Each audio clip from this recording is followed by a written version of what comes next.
Buenas tardes, vamos a dar inicio a la conferencia de la doctora Laura Foster.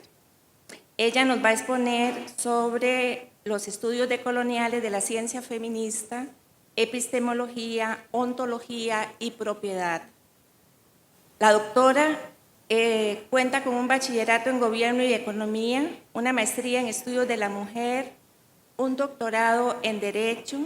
Es además doctora en Estudios de Género, profesora de Estudios de Género en la Universidad de Indiana. Es afiliada a la Facultad de Derecho y al Departamento de Estudios Africanos.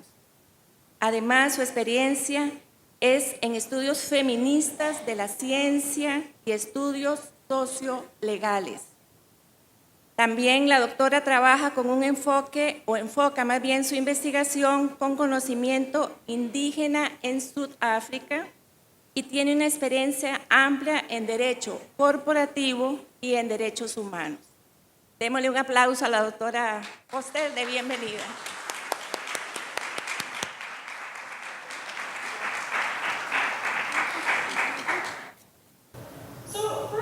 Bueno, primero que nada quiero agradecer a los organizadores por invitarme el día de hoy a estar acá y en especial agradecimiento a los que me van a ayudar con la traducción, a Roberto y a Marianela. Mi agradecimiento especial por ayudarme con algunas de las sesiones.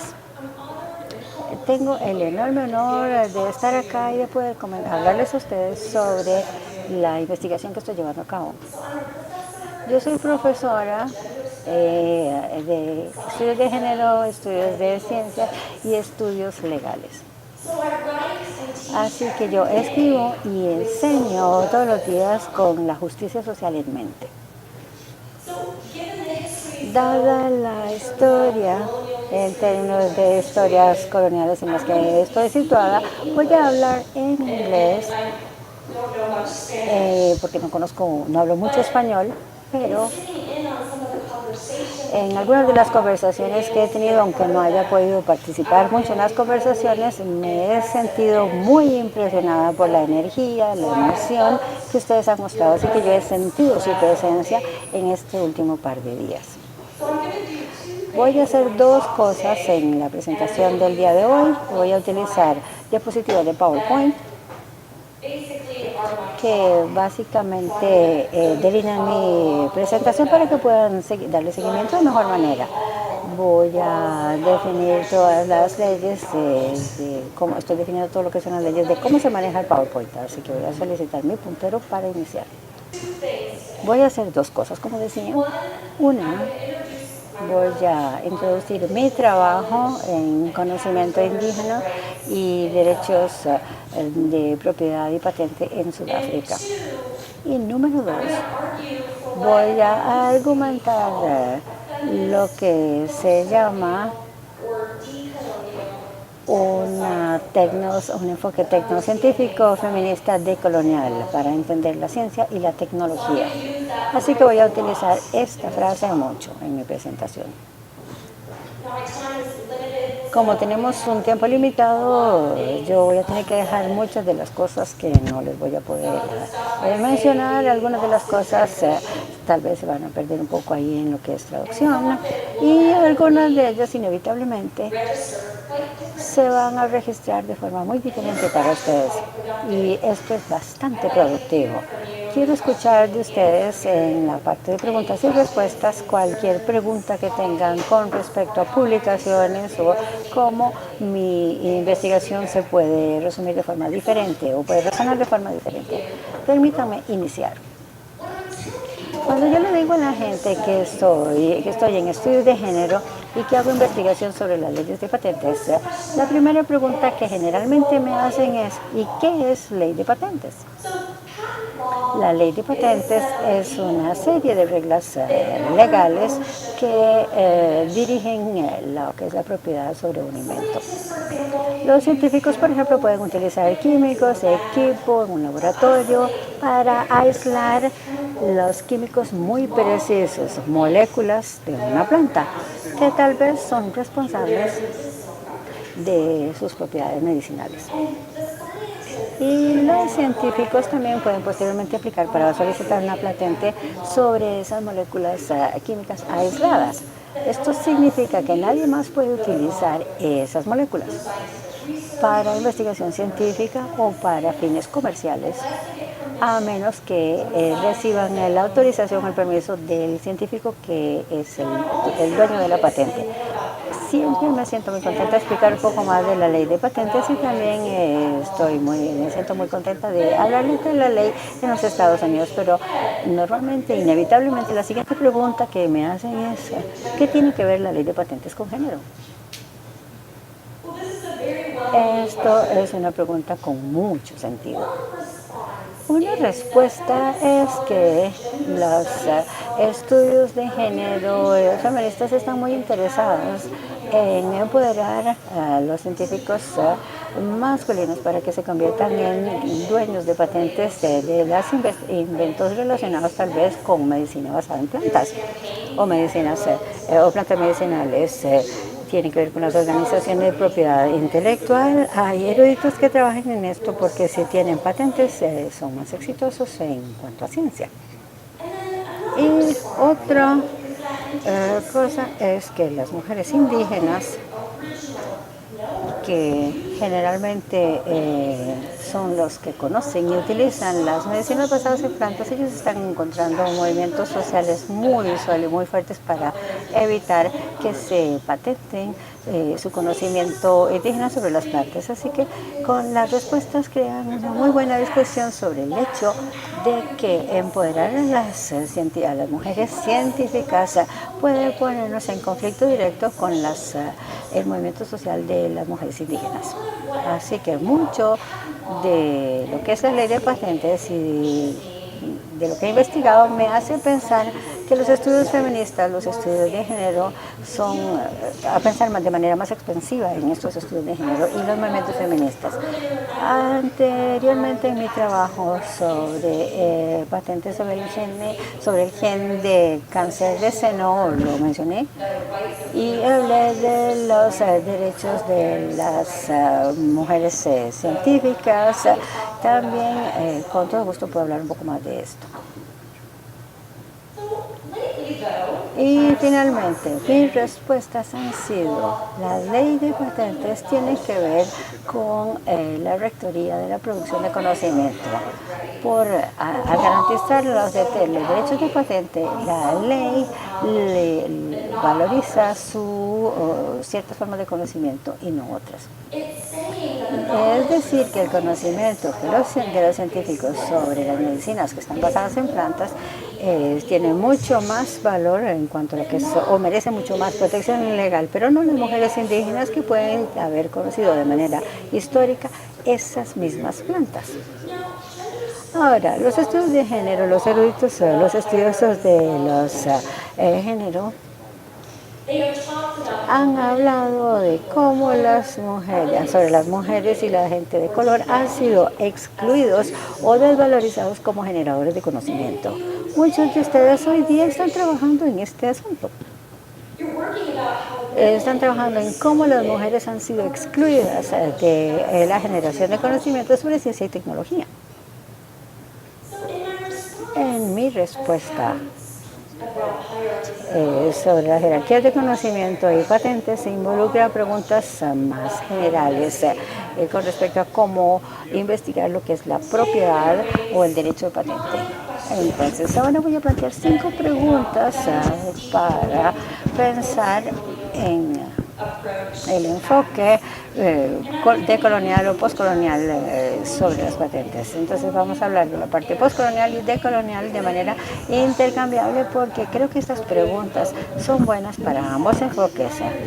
pero tienen historias completamente diferentes, hablan de geografías completamente diferentes, así que quiero mencionarles esto también.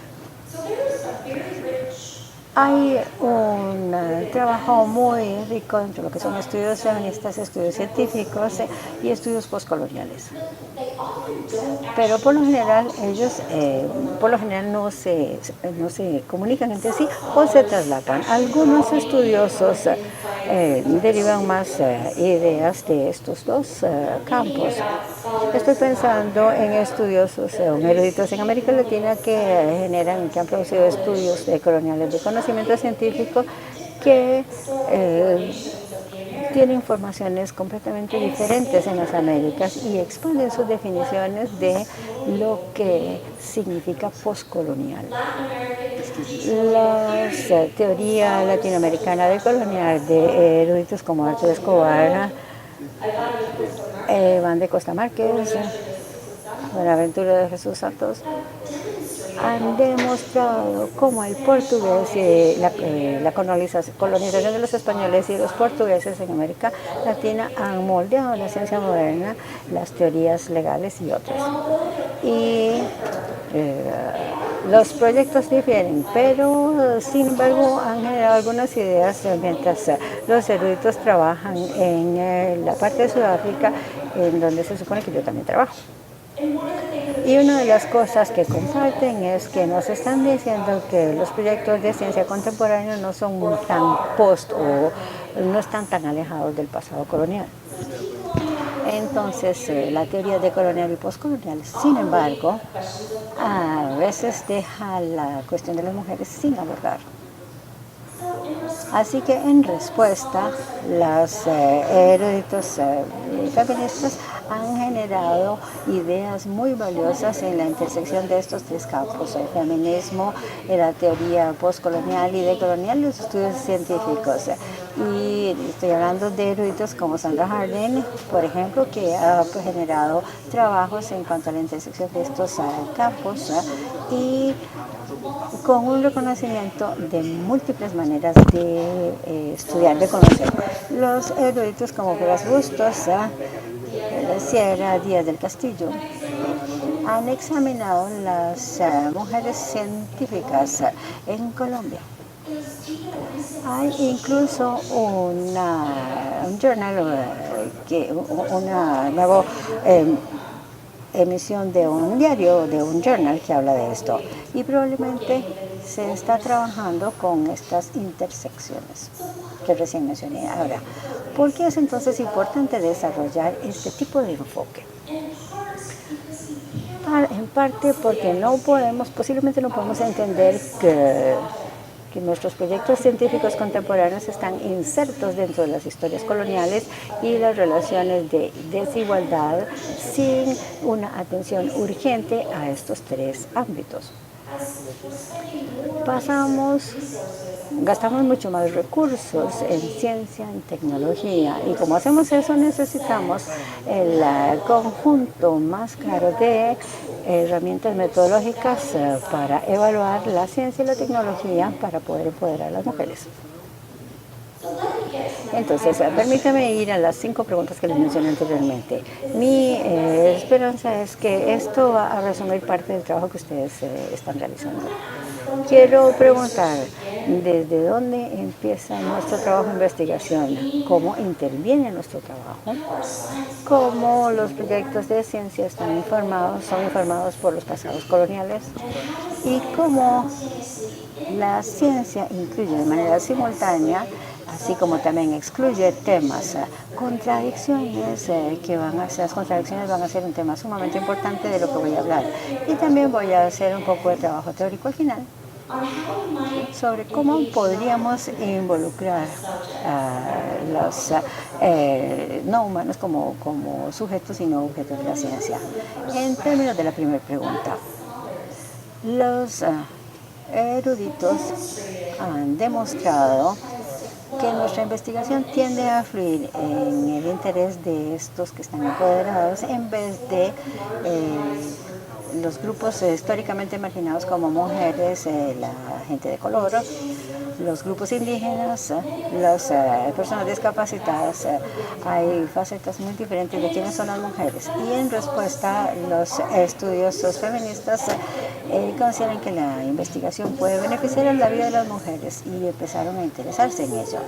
De manera muy similar, pensando en el enfoque de la ciencia postcolonial, estamos pensando en el interés de las mujeres y aquellos que han experimentado historias de colonialismo y casi colonialismo, ambos en los llamados el sur y el norte.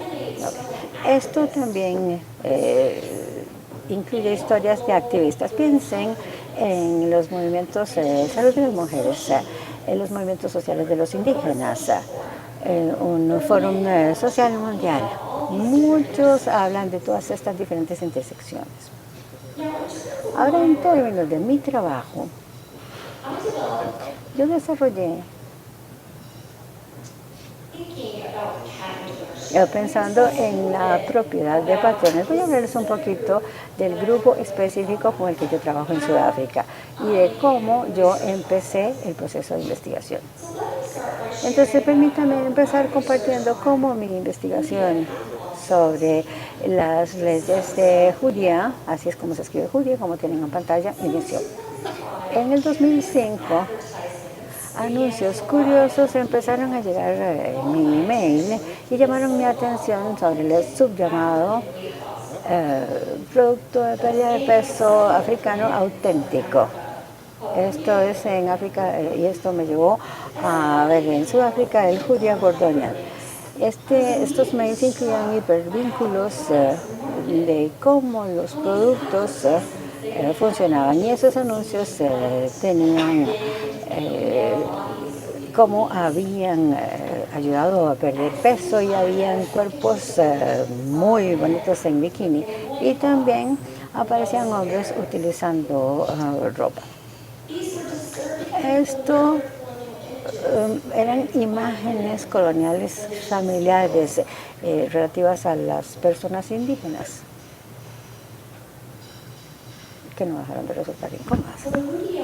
Entonces, Judía estaba conectado con las luchas del conocimiento indígena, la propiedad de patentes y el intercambio de beneficios. Los anuncios también describían cómo la gente indígena había descubierto la planta generaciones atrás cuando estaban cazando en el desierto. Cuando hablo con algunas personas que utilizan esto es para asegurar las maneras en que las mujeres utilizan las plantas para tratar gases en los bebés para aquellas mujeres que están amamantando, pero los anuncios decían que era útil para cazar, que era una narrativa muy masculina. Pero la historia continuaba. Algunas generaciones habían utilizado esas plantas, pero luego los científicos con el Consejo de Sudáfrica para Investigación Científica e Industrial, el CSIR, estaba innovando su conocimiento y lo patentaron. Y patentaron la judía para que pudieran utilizarlo como producto y aumentar sus ventas globales.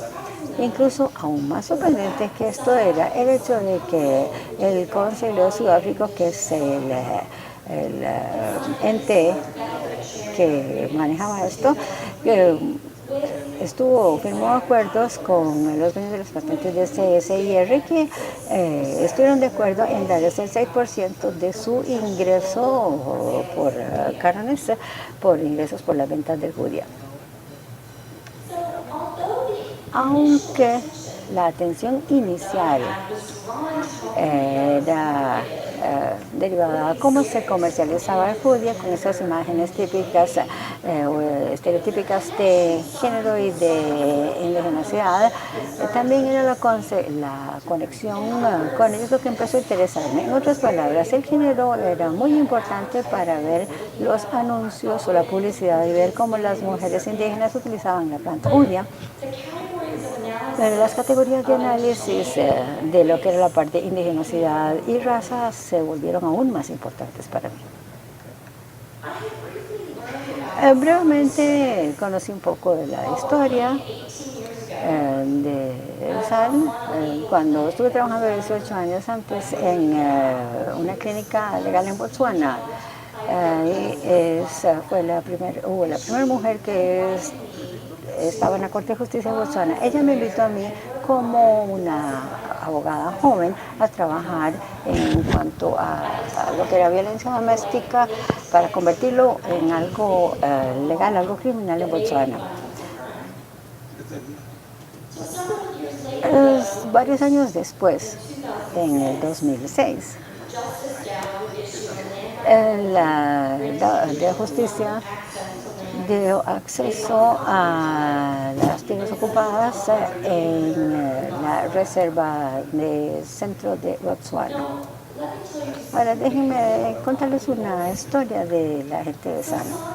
San viven en comunidades pequeñas en Sudáfrica y hablan unos 13 diferentes grupos idiomáticos, así que son bastante distintos y heterogéneos. Su historia de haber sido cazadores y de conocer mucho sobre las plantas locales y los animales en los ecosistemas. Pero más recientemente, San en Sudáfrica empezó a organizar, a demandar derechos para compartir beneficios y para que hubiera un reconocimiento formal en Sudáfrica. Pero para volver a mi pregunta inicial, mi investigación sobre las leyes de patentes de Judía no empezó con conocimientos o entendimientos de la ley de patentes, sino de aspectos económicos, la manera en que pensamos sobre los patentes como herramientas innovadoras, en vez de empezar en donde se inició y era en donde Sánchez había organizado y luchaba contra las patentes, también la gente indígena o los movimientos sociales de la gente indígena. Por ejemplo, los eruditos feministas indígenas habían hablado en contra de la propiedad de patentes como un asunto de los indígenas y de los derechos de las mujeres indígenas. Por ejemplo, Lenona Leduc, Linda Tahuntu Smith, Robert Harry, David Cunningham han descrito las patentes como estando insertas en el colonialismo, en el haber capturado el conocimiento de la gente indígena, y también describen las patentes como insertadas dentro de lo que era el colonialismo. Victoria Teluek, que manejó el Fórum de la Gente Indígena, invitó a tomar más en serio lo que era la propiedad de patentes. Muchos de ustedes pueden conocer el trabajo que ha hecho Vandana Shiva en cuanto a semillas en la India. Y es el hecho de que el movimiento social de las mujeres indígenas declaró la propiedad de patentes como un asunto sumamente importante en los derechos de las mujeres indígenas en la Declaración de Berlín de las Mujeres Indígenas. Entonces, empezar entendiendo lo que es la posesión de patente inserta dentro de la historia colonial y un asunto de los derechos indígenas me permitió hacer preguntas muy diferentes y hacer intervenciones muy diferentes. También nos permite hoy día acá los eruditos en ciencias de género empezar a iniciar de dónde comienzan los inicios de la investigación y a quién está beneficiando.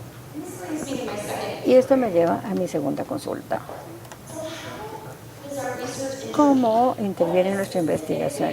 ¿Cuáles son las maneras específicas en las que interviene nuestro trabajo? Cómo fluye del activismo histórico, el enfoque de tecnociencia postcolonial o decolonial feminista tiene que ver con temas de justicia social. Interviene para examinar cómo la ciencia puede de manera simultánea retar, reforzar, reconfigurar las historias muy coloniales en las que está situada. También busca entender cómo hay posibilidad y precariedad en la ciencia. Esto involucra ser muy específico en las intervenciones que nosotros, eruditos de ciencia, tecnología, género, buscamos intervenir. De manera particular, mi trabajo sobre Judia interviene en diferentes maneras para analizar, para pensar y enseñar lo que son las leyes de patentes. Los dueños de patentes tienen nociones de objetividad de manera particular y estos son legitimados y protegidos de críticas por reglas técnicas muy altas que están respaldadas por la ciencia. Y mi trabajo demuestra que los dueños de la pertenencia o la posesión de patente no es un derecho legal nacional, sino un proceso sociocultural histórico. Y también interrogué a los dueños de patentes específicas pensando en las reglas precisas y cómo los indígenas pueden retar las patentes en cuanto a su conocimiento. Así que son intervenciones muy particulares las que tengo. Para eruditos de género y ciencia me parece que esto hace algo muy particular. ¿Qué intervenciones estamos realizando? ¿Cómo pueden tener ramificaciones políticas? ¿Cómo funciona para lo que es la justicia social? Esto me lleva a una tercera pregunta. ¿Cómo los proyectos científicos son informados por los pasados coloniales? Es importante examinar la continuidad entre la ciencia de hoy día y la ciencia del pasado. Los eruditos feministas de la ciencia han producido ideas valiosas y de cómo la ciencia mantiene su autoridad a través de la falacia de que la ciencia no está relacionada con el pasado. Han mostrado nociones de objetividad y que estas se basan en las nociones, en el supuesto de que la verdad con V mayúscula solo preocupa a los científicos que consideran la parte histórica, política, económica, social, cómo estos cuatro aspectos moldean los aspectos que mencionamos. Esto significa que nosotros, eruditos de género, estamos preguntando cómo los proyectos contemporáneos, científicos contemporáneos, son informados por los legados coloniales. Nosotros estamos moldeando mejores ciencias y nociones más sólidas de objetividad. Una vez que consideramos estas historias, esta política y cómo comercializarla o cómo se comercializa hoy y cómo los mercados están moldeándose unos a otros hoy día. Por ejemplo, déjenme volver a Judia. Cuando empecé a conocer sobre la batalla que había o las luchas por la patente de Judia, me di cuenta lo fuerte que estaba inserto en las historias coloniales de algunas personas en Sudáfrica, de la gente de San en Sudáfrica. Las historias coloniales de expansión española, portuguesa y europea han involucrado la práctica de exploradores coloniales que dieron nombre a las tierras y que reclamaban la propiedad de estas prácticas de poner nombre y reclamar. Históricamente refuerzan las ansiedades masculinas sobre la necesidad de establecer orígenes. Los hombres pueden generar niños, pueden producir niños con orígenes que ellos nombran y reclaman. Las prácticas coloniales de nombrar expresamente el deseo masculino de un origen único, y al hacerlo así han construido y han fortalecido las nociones de masculinidad moderna asociada con el control de la tierra, cuerpos y personas. Entonces las batallas por Judia están también insertas dentro de las prácticas coloniales como estas. Así que es el señor Francis Mason que trabajó, entonces importó la planta de Sudáfrica por ahí de 1772, y cuando estaba explorando el país se conoció de las plantas por parte de las mujeres indígenas, hombres indígenas que hablaban mucho de las plantas. Entonces Mason trajo especímenes de plantas a Inglaterra y llevó el Judia gordonia a Inglaterra. Y ahí le puso nombre a la planta y después de una persona llamada, de un colonizador llamado Ned Robert. Pero al nombrar la planta, Mason se involucró en estas prácticas coloniales de poner nombre y reclamar que reforzaron las jerarquías masculinas y europeas.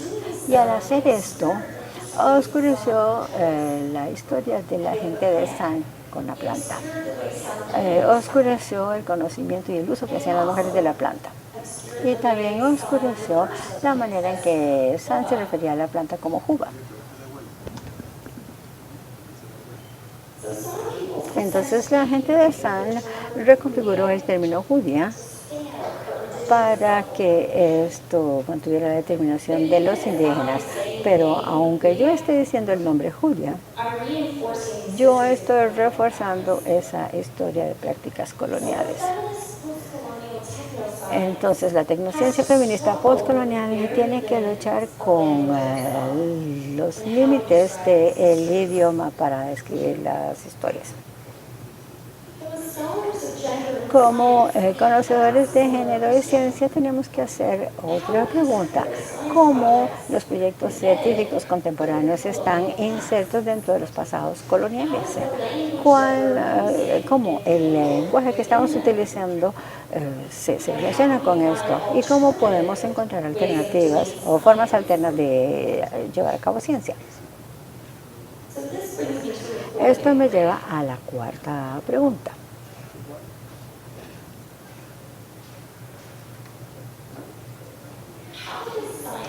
¿Cómo incluye y excluye simultáneamente la ciencia a algunos temas? Quiero hablar ahora de las mujeres indígenas y científicas. Por un lado, empoderar a los científicos masculinos y excluye a las mujeres indígenas que tal vez podían conocer sobre estas plantas medicinales. Así que quiero pensar en cómo nosotros lidiamos con las contradicciones o cómo manejamos las contradicciones. Este enfoque ofrece maneras para pensar con respecto a la contradicción de la ciencia contemporánea. Como muchos de ustedes han trabajado duro en temas de mujeres y ciencia solamente para descubrir que al empoderar a las mujeres y las ciencias, también esto conduce a su desempleo y a su exclusión. Las mujeres han experimentado muchas ganancias en ciencia y tecnología, pero a menos que cambiemos las verdaderas estructuras de las epistemologías de la ciencia, esto va a seguir siendo limitado. Así que mucho de nuestro trabajo de género incluye contradicciones. Esto también es cierto para el caso de la gente de San. El compartir beneficios, el intercambio de beneficios es un término legal se habló en la Convención Internacional de Diversidad Biológica. La ley sudafricana tiene un componente en esto. Costa Rica tiene leyes sobre intercambio de beneficios o compartir beneficios, y si no conocen de esto, con gusto puedo hablar un poco más de eso. Esto hace que los investigadores tengan que realizar acuerdos para poder compartir beneficios con la gente indígena en intercambio de su conocimiento. Así que en el caso del Judía, los científicos sudafricanos se les requiere obtener un consenso informado y compartir beneficios con SAN en intercambio de su conocimiento sobre Judía. Los estudios sociológicos han hablado de puntos de vista muy diferentes en cuanto a lo que es intercambio de beneficios. SAN ha argumentado que el compartir beneficios les ha habilitado o ha permitido que los países subllamados en vías de desarrollo a luchar contra los recursos, contra el conocimiento de sus recursos indígenas. Pero también hay preguntas dadas las dimensiones de poder, que nosotros podemos realmente tener beneficios o intercambio equitativo y justo. La gente indígena está muy consciente de estas contradicciones y a pesar de eso están utilizando el compartir beneficios. Algunos, no todos, algunos están utilizando el intercambio de beneficios para cambiar las relaciones entre los investigadores y los indígenas. En el caso de Judía, Los científicos han acordaron darles el 6% de los cánones o de las ganancias posibles por estos inventos basados en Podia. Esto para todas las comunidades SAN en Sudáfrica. Y al firmar el acuerdo, la gente de SAN se situó a sí misma tanto como temas políticos y modernos para hacer esto, pero también como conocedores tradicionales y poseedores de conocimiento. Han negociado con mucho éxito un acuerdo con los científicos de Sudáfrica que reconoce tanto el conocimiento indígena como las formas científicas de conocer el Junia. Cuando la posesión de patentes surgió y separó estas dos formas de conocimiento, el compartir beneficios se trata de volverlos a reunir, a ponerlos juntos. Aunque esto ha provocado diferentes difíciles puntos de vista, algunos han tratado de intermediar entre la parte tradicional, al mismo tiempo que son responsables de temas modernos, son responsables de su propia autodeterminación en un estado que está volviendo a tener sus beneficios y a reinstalar programas de bienestar social. Entonces, lo que ha permitido este intercambio de beneficios a los científicos sudafricanos es que pueden confrontar el pasado, el vergonzoso pasado colonial, el colonialismo y los apartheids, pero ya pueden seguir hacia adelante. Y esto ha permitido que los científicos se posicionen a sí mismos como científicos éticos que pueden empoderar a la gente de SAN y a partir de ahí pueden seguir adelante. Pero la gente de SAN, dejaron a la gente de SAN en una situación en la cual se vieron obligados a ser lo más tradicionales y a tratar temas románticos y modernos, pero aún así se da muy poca atención a cómo los traumas reales de su vida, las historias del pasado colonial o la manera en que están avanzando en términos de pedir reconocimientos. Aunque el intercambio de beneficios fue implementado, todavía realmente no llega a la vida real de las personas indígenas. Simultáneamente están entonces incluidos y excluidos. Esto es un asunto muy importante para eruditos de ingeniería y ciencia. Hay que pensar en esos momentos en que las mujeres son empoderadas y desempoderadas al mismo tiempo, es decir, incluidas y excluidas al mismo tiempo. Depende mucho de qué es lo que las mujeres están hablando. ¿Cómo estas prácticas de inclusión y exclusión van a diferir de acuerdo a género, raza, sexualidad, clase, discapacidad, muchas intersecciones en las que se trabaja? Y esto me lleva a mi quinto y último punto. Noten que dije que todas estas diferentes categorías de análisis, ahora quiero pensar en los demás no humanos en que los científicos están trabajando. Quiero pensar en las plantas que los científicos trabajan. Esta pregunta es cómo mi trabajo puede involucrar a los no humanos como sujetos y no objetos de ciencia.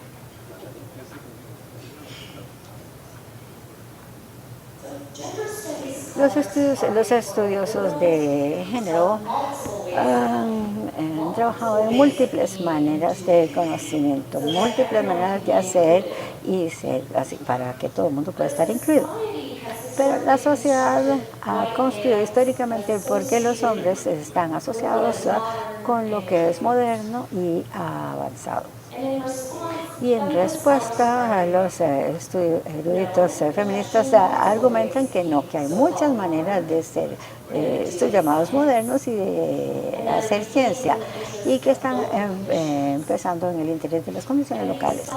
Y los eruditos y ustedes acá en esta sala están poniendo a las mujeres en el centro y examinando cómo diferentes mujeres están generando conocimiento científico de forma diferente, con base en los ecosistemas locales en los cuales viven.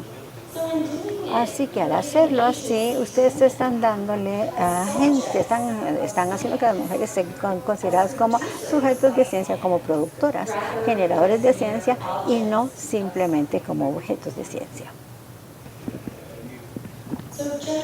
Entonces los estudiosos los eruditos de estudios de géneros han argumentado muchas maneras de conocer y ser. En mi trabajo con Julia, digo que los estudiosos trabajan también o han adoptado las materialidades que involucran a los no humanos como sujetos y no como simples o meros objetos de ciencia. Y entonces, ¿qué quiero decir con el término materialidades o materialidad? Esto se refiere a asuntos de temas de cuerpo. Por ejemplo, los estudiosos feministas han examinado cómo la sociedad ha socialmente construido el tema de los cuerpos femeninos, sus cerebros, sus hormonas, sus órganos reproductivos, como inferiores en formas que han excluido a las mujeres del mundo de la ciencia, la educación y derecho, por ejemplo, y han argumentado sobre cómo la sociedad construye los cuerpos de las mujeres y la naturaleza de formas muy similares, pero luego han argumentado en contra de eso, y el asunto de qué es lo que es una materia prima, qué son objetos de ciencia. Los eruditos feministas han prestado una considerable atención a cómo la sociedad construye el tema de cuerpos y vidas femeninos. Pero ¿qué tal si revertimos la pregunta y preguntamos cómo la materialidad moldean una sociedad construida socialmente? O dicho de forma diferente, cómo los no humanos actúan como sujetos en vez de objetos. En mi trabajo sobre Julia, examiné cómo la ciencia construyó la planta como materia prima.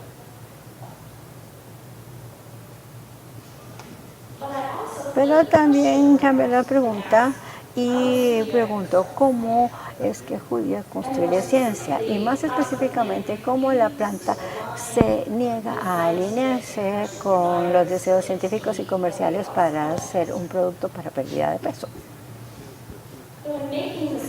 Al hacer este movimiento metodológico, yo asumo que las plantas están actuando con una fuerza, que están actuando con incertidumbre, no previsibilidad, una fuerza, un agente de fuerza que se refiere a cómo la planta actúa en el mundo e interactúa con los fenómenos a su alrededor.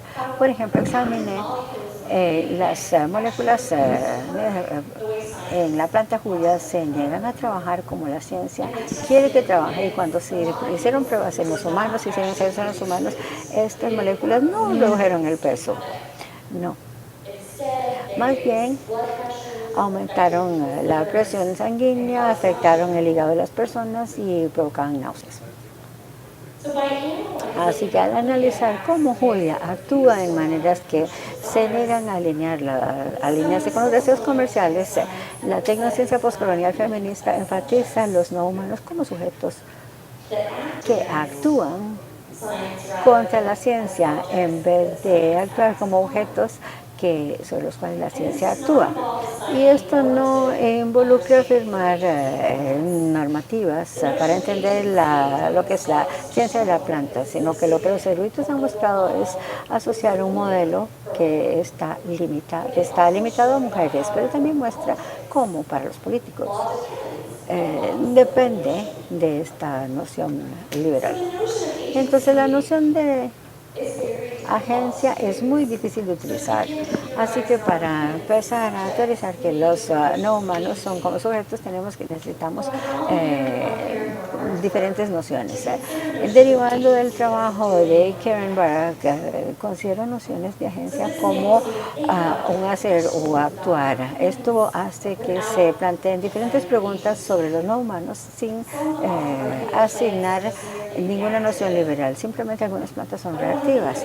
Pero yo quiero pensar que Las plantas tienen un curso objetivo y queremos abrir con esas posibilidades de pensar sobre las plantas. Así que es urgente que los eruditos o los estudiosos de ciencia, género y feministas estén considerando los no humanos, el tema no humanos en los que se involucran. Así que no basta con preguntar cómo empoderar a mujeres como agentes de ciencia. Necesitamos involucrarnos con los no humanos con los que las mujeres están interactuando. Nuestra liberación lucha y se involucra con preguntas de género, raza, sexualidad, clase, edad y yo argumento los no humanos también. Y la razón, y creo, del por qué esto es importante, o me parece que es importante, es que nosotros queremos empoderar a las mujeres como sujetos de ciencia. ¿Por qué hacemos esto? Para garantizar que la sociedad es responsable y fiable con respecto a la naturaleza de las mujeres. Si empezamos a cambiar nuestros lenguaje de cómo abordamos los no humanos como sujetos, tal vez podemos empezar a garantizar que la sociedad sea responsable con respecto a la naturaleza, al medio ambiente, al ambiente, a los ecosistemas en los cuales las mujeres y sus familias viven y dependen.